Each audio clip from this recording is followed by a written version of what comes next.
नमस्कार.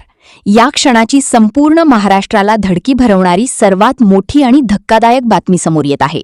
एक अशी घटना जिने संपूर्ण महाराष्ट्राचं काळीज हेलावून टाकलंय.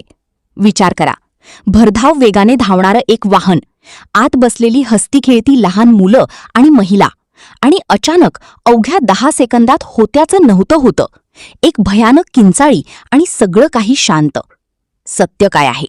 जो अपघात संपूर्ण महाराष्ट्राला दाखवला जातोय त्यामागे दडलंय एक अत्यंत भयानक आणि कायम चक्रावून टाकणारं सत्य. रस्त्यावरून चाललेली गाडी अचानक हवेत कशी झेपावली? शेवटच्या 60 सेकंदात त्या गाडीच्या ड्रायव्हरला समोर असं काय दिसलं ज्यामुळे त्याने गाडी थेट मृत्यूच्या दाढेत घातली? विश्वास ठेवा, हा केवळ एक अपघात नाही. या अपघाताच्या पहिल्या 2 मिनिटांचा जो घटनाक्रम आता समोर आला आहे तो ऐकून तुमच्या अंगावर काटा आल्याशिवाय राहणार नाही. दुपारची वेळ होती. रस्ता अगदी सरळ होता. अचानक गाडी डावीकडे वळते. टायर घासल्याचा तीव्र आवाज होतो. ड्रायव्हर स्टिअरिंग फिरवण्याचा आटोकाट प्रयत्न करतो आणि पुढच्याच सेकंदाला एक भयानक छपाक असा आवाज येतो. पुढच्या 10 सेकंदात पाण्यात नक्की काय घडलं? गाडीतल्या प्रवाशांनी शेवटच्या श्वासापर्यंत कसा संघर्ष केला? आणि हा मृत्यूचा सापळा तिथे कुणी रचला होता?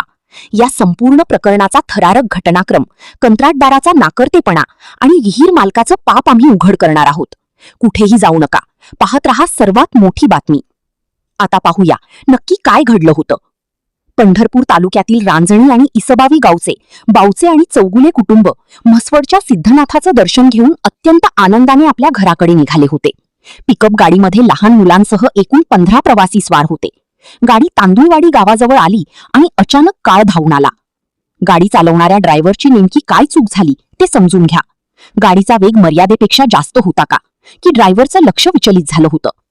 प्रत्यक्षदर्शींनी दिलेल्या माहितीनुसार तांदुळवाडी जवळच्या त्या धोकादायक वळणावर अचानक चालकाचे वाहनावरील नियंत्रण सुटले. शेवटच्या 60 सेकंदात ड्रायव्हरने ब्रेक दाबण्याचा प्रयत्न केला, पण गाडीचा वेग इतका होता की गाडी थेट रस्त्यावरून खाली उतरली आणि रस्त्यापासून अवघ्या 10 फुटांवर असलेल्या विहिरीत कोसळली. गाडी थेट विहिरीत पडल्याने चहूबाजूला अंधार पसरला. गाडी लॉक झाली होती. आतमध्ये महिला आणि लहान मुले पाण्यात बुडत होती, जीव वाचवण्यासाठी किंचाळत होती. पण याच वेळी तिथे एंट्री झाली एका खऱ्या देवदूताची, ज्याचं नाव आहे इरफान. इरफानने कसलाही विचार न करता थेट विहिरीत उडी घेतली आणि बुडणाऱ्या 6 जणांना सुखरूप बाहेर काढलं. पण दुर्दैवाने तोपर्यंत एकाच कुटुंबातील 6 महिला आणि 2 लहान मुलांसह एकूण 8 जणांचा गुदमरून दुर्दैवी मृत्यू झाला होता. यामध्ये 14 वर्षांचे संस्कार आणि संस्कृती या निष्पाप बालकांचाही समावेश होता. आता मुख्य मुद्दा, या नरसंहाराला जबाबदार कोण? सर्वात पहिली आणि अक्षम्य चूक आहे त्या शेतकऱ्याची आणि विहीर मालकाची. महामार्गापासून अवघ्या 10 फुटांवर एवढी मोठी विहीर खोदली जाते, पण तिला साधी 4 फुटांची संरक्षण भिंत बांधण्याची दानत या विहीर मालकाने दाखवली नाही.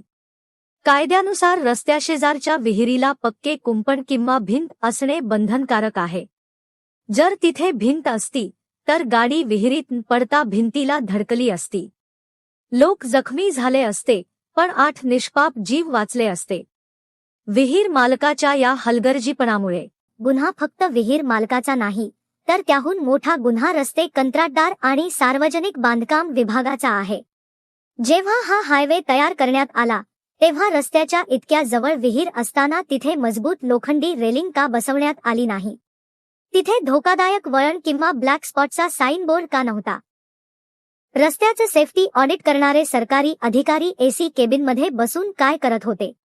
जनतेकडून कोट्यवधी रुपयांचा टोल वसूल करायचा आणि सुरक्षेच्या नावाखाली त्यांना मृत्यूच्या दारात सोडायचं, हा सरकारचा नाकर्तेपणा नाही तर काय आहे? पंढरपूरची ही घटना केवळ एक अपघात नाही, तर हा यंत्रणेने केलेला खून आहे.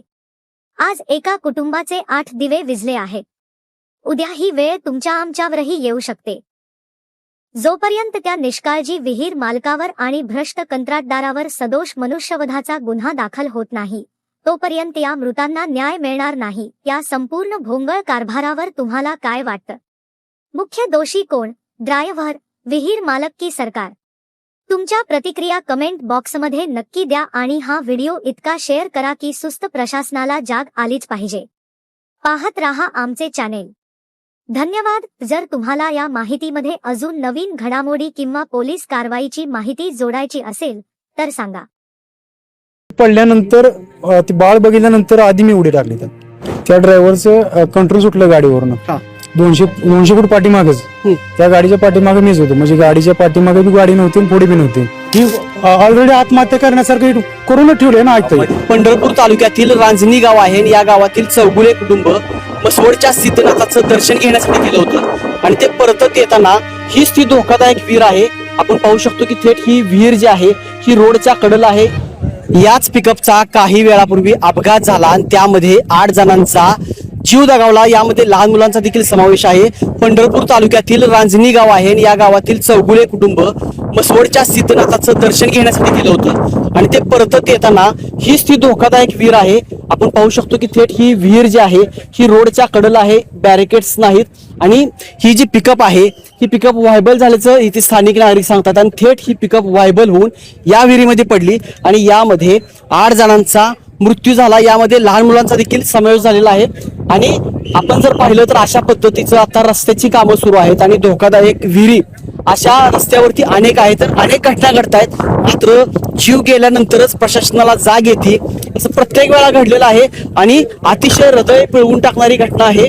आणि या ठिकाणी आपण पाहिलं की खासदार धैर्यशील मोहिते पाटील असतील, पंढरपूरच्या नगराध्यक्ष प्रणिता बालके असतील, त्यांनी या ठिकाणी भेट दिलेली आहे आणि प्रशासन देखील या ठिकाणी जे जखमी आहेत त्यांना उपचारासाठी जिल्हा रुग्णालयामध्ये दाखल करताना दिसत आहे.